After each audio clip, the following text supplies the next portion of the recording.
Hey, it's Chris.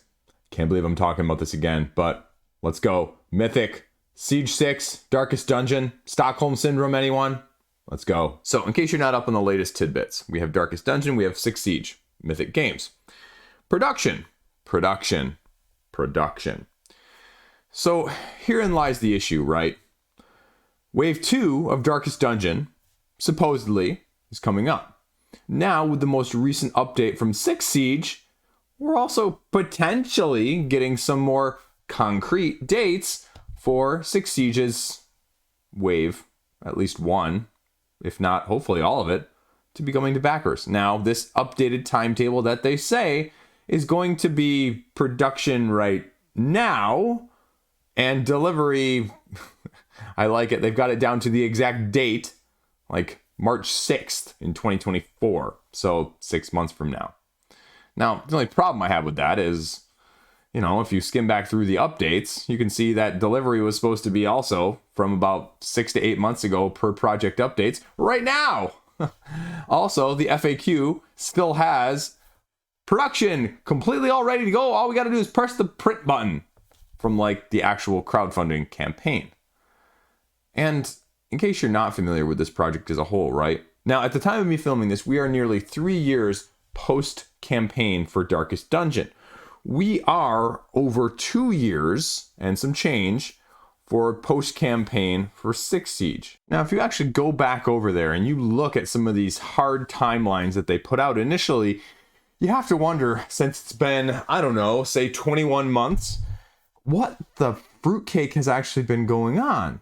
When you pull up the update from January of 2022, they're still talking about Omicron and COVID, and they're talking about the production can't be all done completely at once, but they're saying we're literally ready to hit production on English waves. And wave 1 is going to be English, and wave 2 is going to be like almost all the other languages.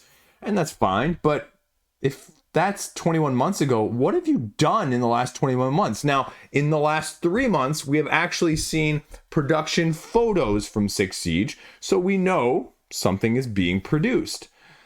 But where did all this time go? Where did all this money go? Darkest Dungeon already raised a huge kerfuffle in the last year at the end of 2022 when they asked for anywhere between $20 to $60 additionally for shipping pledges. Again, for the first wave of this game. For basically just the core and some stretch, if I'm remembering correctly. Now, that leaves a lot of content left over. And the concern is, where did all that money go? Did it really cost $1.4 million, as they said, to actually get it done? Now, the interesting thing is, well, we don't know what's going to be coming out in the near future because supposedly the production aligning with 6 Siege is Darkest Dungeon Wave 2. And so if that's going to be shipping soon, are there going to be additional costs? Do they dare ask again? We don't know.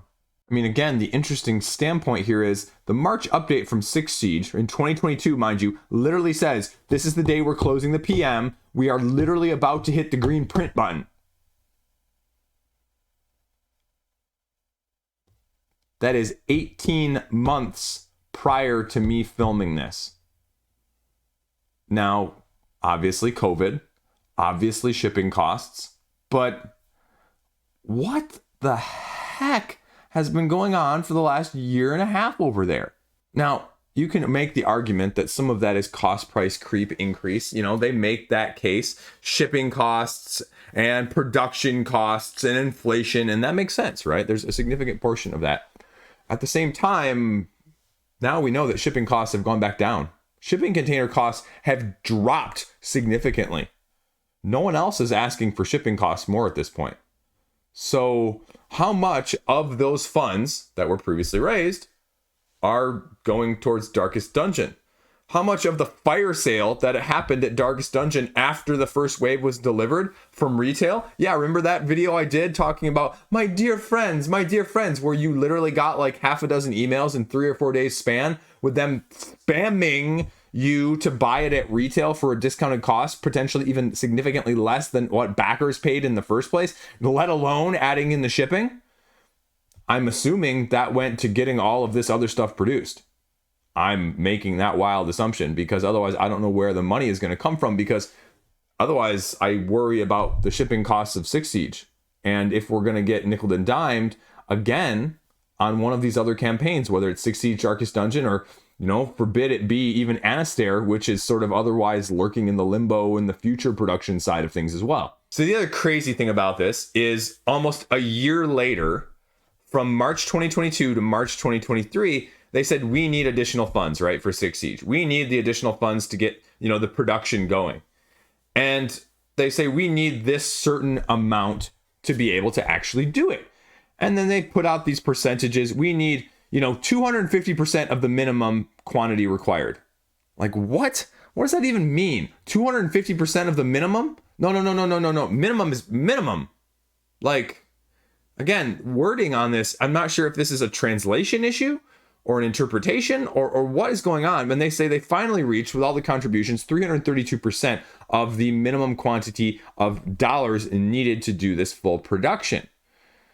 But the question is, in that year's time span, why was the production never hit? Why was it never started? Where, again, did all of this money go? Because, say you were operating at a loss previously. Where did all the money go that you got from the extra sales of Darkest Dungeon? Is that to produce Darkest Dungeon 2? Is that actually fitting into the costs of Six Siege? Is that fitting into Anastair? No one knows. And when you've got this much fiscal irresponsibility floating around, to be frank, it makes me a little bit nervous, and it should you, especially if you're a backer at this point. Robbing Peter to pay Paul? Now, the weird thing is, you've got people defending this, and even in the comment section on the latest update for Six Siege saying, hey, you know what? You guys should be happy just to get a game. This game is going to be awesome. You guys should just sit through it, not even ask for a refund, because you know what? You're going to be able to get more than what you paid for on eBay when this thing goes bonkers berserk on the secondary market, once people have gotten past their issues with it. Right? Stockholm Syndrome, anybody there? Sunk cost fallacy, anyone? Look, I'm all for supporting companies, publishers, designers, creators. Look, at some point you also have to hold these people accountable. There's a difference between, some of the Kickstarter comments and things that get said. There is also a complete other side of things on the positive toxicity as well. The blind optimism telling you that you're wrong despite looking at the facts that are staring you in the face. It can be more than one thing, folks. We see that all the time on the internet. This side versus this side. You know what? The truth of the matter is, it's probably actually more of a blended gray picture issue. But you know what? It's easier to paint the other side as the enemy than actually have a nuanced conversation about this. So let's go back for a second. We see that Six Siege is now in production. But Darkest Dungeon, will that have an effect on things? Because they are going to be asking for another contribution. If you're a backer on either of these projects, how many times are you actually going to get hit up? The latest update on Darkest Dungeon at the time of me filming this actually literally says, hey, we're going to hit you up on Wave 2 again. If you already paid $60 to $80 for your Ancestral Pledge, guess what? You're probably going to pay more. Guess what? We're probably also going to hold your package ransom until you pay us. Because it's not going to be a Peterson Games situation where they're going to send it out pallet by pallet and hope that your pallet actually gets paid for, or have some mysterious anonymous backer, i.e. a whole company, bail you out in the first place. That's not going to happen here. So your package is going to be held ransom. Sunk cost fallacy. I referred to it. That's what you've got going on here. At what point do you say I've paid $150 on shipping on a $300 pledge and say that maybe it's not worth it anymore and to cut your losses? I think a lot of people are at this point almost wishing that they had gone out the first time around, because now the second and third time around, the pill is getting harder and harder to swallow each successive time. So now you have to say, with these timetables, right, with the upcoming demand, we'll say, for Darkest Dungeon Wave 2, before the delivery date of Siege 6, is there going to be some crossover funds there? Has there been significant crossover funds up until this point? We haven't even touched on the fact that two other projects that launched successively after each of these projects by a significant amount, Hell the Last Saga and Anastair, are basically in production limbo. Like 6 months without an update, they're basically getting pushed to the end of the line. This is becoming a Peterson Games fiasco all over again of potentially equally or potentially even greater size, because over these 6 approximate projects that they put out, they've raised about $15 million. And I can't help but also wonder if Anastair and Hell's funds, which, you can't just leave in limbo. I mean, in theory, that would be the ideal situation, just to have that money set aside like a trust fund for your kid, so you can't touch it until they turn 18.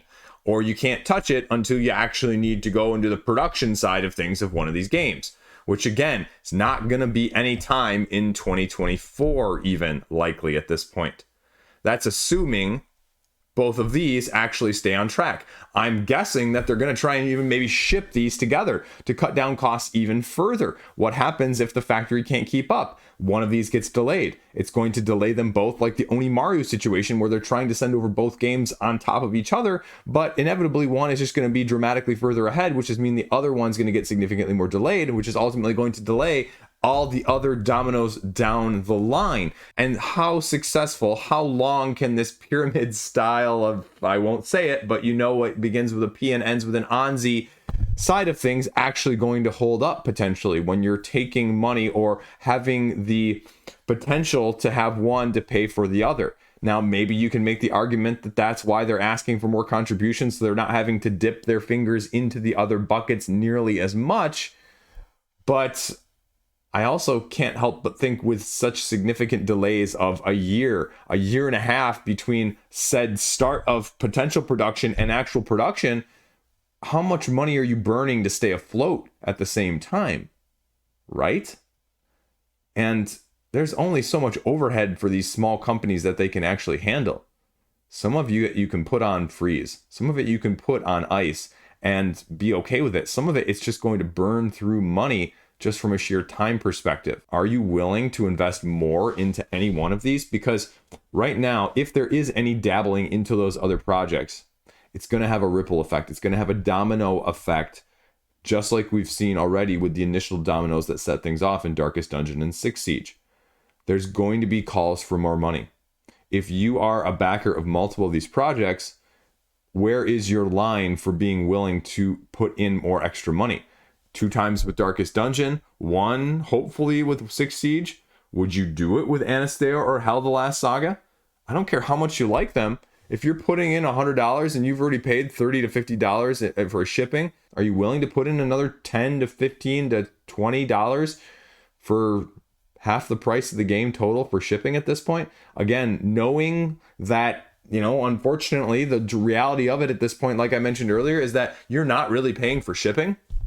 You're paying for previously mismanaged projects and recouping costs so that the debt burden is a little bit less overall. Are you willing to go into that with the knowledge that you might go ahead and do it?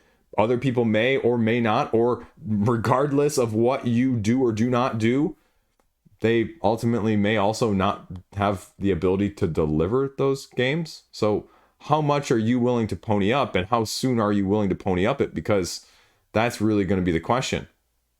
Like, we'd like to think that it's going to be very similar with the Darkest Dungeon, where at least they can say, we're shipping right now. If you don't pay, you're not going to get your game. Like, we're actively shipping, right? None of this, well, we're closing the pledge manager like we did the first time around with Darkest Dungeon, so pay your shipping fee, and then we're going to come back, a year and a half later and ask for a second shipping fee, and then a third. At least it maybe won't be that if you're lucky, but are you still willing to pay once, twice, with the possibility that it could happen again? Let's say, for example, I don't know at the point of me filming this, Anastair and Hell, let's say their pledge managers aren't done yet.